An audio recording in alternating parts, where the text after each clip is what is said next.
Hey dears! Welcome back to my channel. Today நம்ம வெண்டைக்காய் புளிக்குழம்பு எப்படி பண்ணுறது அப்படின்னு தான் பார்க்க போகிறோம். இதுக்கு நல்லா வெண்டைக்காய் வதங்கி வச்சுட்டு ஒரு 1/4 மணி நேரம் அதை அப்படியே விட்டுருங்க. அது காஞ்சதுக்கப்புறம் கட் பண்ணீங்கன்னா இந்த மாதிரி இருக்கும். நான் ஃபஸ்ட்டு காட்டினேன் இல்லையா அந்த மாதிரி. அதை கட் பண்ணதுக்கப்புறம் பார்த்தீங்கன்னா, ஒரு க்ளீனான ஒரு கடாயில் எடுத்துக்கோங்க. நான் வந்து கொஞ்சம் திக்னஸ்ஸாக ஒரு திரண்டு வரும் அப்படின்றதுக்காக நான் மண் சட்டியே எடுத்துக்கிட்டேன். இதுக்கு பார்த்தீங்கன்னா, நல்லா ஒரு 4 கரண்டி, நல்லா பெரிய கரண்டியால் 4 கரண்டி நல்லெண்ணெய் ஊற்றிக்கிட்டு, அதில் நம்ம கட் பண்ண வெண்டைக்காய் எல்லாத்தையும் போட்டுக்கணும். போட்டுக்கிட்டு பார்த்தீங்கன்னா, மஞ்சத்தூள் கொஞ்சமா போட்டுக்கிட்டீங்கன்னா, அதோட கலர் வந்து நமக்கு மாறாது. அந்த வெண்டைக்காய் ஒரு மாரி பச்சையாவே நல்லாருக்கும். பார்க்கறதுக்கே மணமா.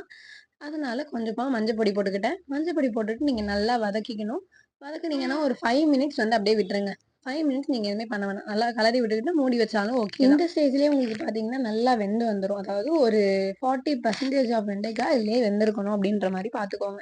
தென் அந்த வெண்டைக்காவெல்லாம் எடுத்துட்டு அதே சட்டியில உள்ள எண்ணெயில கடுகு, 1 ஸ்பூன் கடுகு, 1 ஸ்பூன் சீரகம், 1/2 ஸ்பூன் வெந்தயம் எல்லாத்தையும் சேர்த்துக்கோங்க. நான் கொஞ்சம் உளுத்தம் பருப்பும் எடுத்துக்கிட்டேன். அதெல்லாம் எடுத்து போட்டுட்டு, நல்லா அது பொரிஞ்சு வரணும். பொரிஞ்சு வந்ததுக்கப்புறம் பூண்டு ஒரு 10 பல், ஒரு கைப்பிடி வந்து வெங்காயம் எடுத்துக்கோங்க. இது 2த்தையும் நல்லா போட்டு வதக்கி எடுத்துக்கணும். அந்த கண்ணாடி பதம் வரும்னு சொல்லுவாங்கல்ல, அந்த பதம் வந்து நமக்கு அந்த பதம் வெங்காயத்துல வரணும். அப்புறம் பார்த்தீங்கன்னா, 3 வரமிளகா நான் சேர்த்துக்கிட்டேன். உங்க காரத்துக்கு ஏத்த மாரி நீங்க ஆட் பண்ணிக்கலாம்.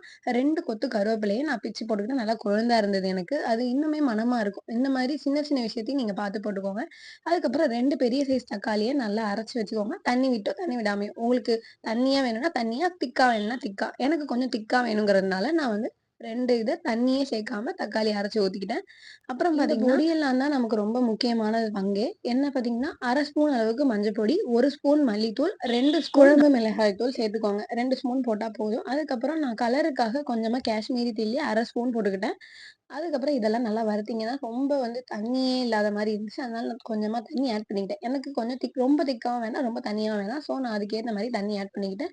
அதெல்லாம் ஆட் பண்ணி நல்லா இதோட பச்சை வாசனைலாம் போணும். இத பொறுத்தவரைக்கும் நல்லா நீங்க வறுத்தாலே எந்த ஒரு உணவா இருந்தாலும் ரொம்ப அருமையா இருக்கும்.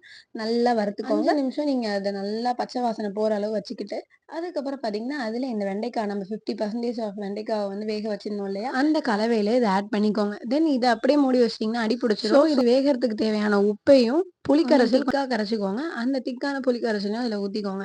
அப்பதான் உங்களுக்கு அடி பிடிக்காம நல்ல மணமா இருக்கும். இந்த ரெசிபிய பொறுத்தவரைக்கும் நல்லா வேக விட்டு, அந்த வெங்காயத்துல நல்லா கண்ணாடி பதம் வர அளவுக்கு நம்ம வறுத்தாலே ரொம்ப அருமையா இருக்கும். நான் இத சும்மா ஃபிளாஷ் வச்சு வச்சு பார்த்துட்டு இருந்தேன். எப்படி இந்த ஆங்கிள் நல்லாருக்கு அப்படின்ட்டு.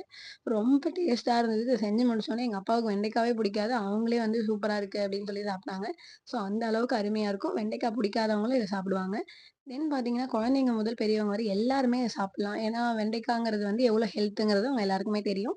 ஸோ இந்த மாரி செஞ்சு குடுத்தா சின்ன குழந்தைங்க கூட சாப்பிடுவாங்க. காரம் வந்து கொஞ்சம் கம்மியா போட்டுக்கோங்க. இந்த மாரி யூஸ்ஃபுல் ரெசிபி போடுற நம்ம சேனல வந்து சப்ஸ்கிரைப் பண்ணிடுங்க. லாஸ்ட்டா பொடி பண்ண வெந்தயமும் ஒரு பிஞ்ச் அளவுக்கு ஆட் பண்ணிக்கோங்க. ஜாகரி 1 ஸ்பூன் போட்டுக்கோங்க. வெல்லம் போட்டா இன்னும் டேஸ்ட்டா இருக்கும். பெருங்காயத்தூள் போட்டுட்டு இத இறக்குனீங்கன்னா, அருமையான சூப்பரான புளிக்குழம்பு ரெடி. நீங்களும் இத ட்ரை பண்ணி பாருங்க. டாட்டா.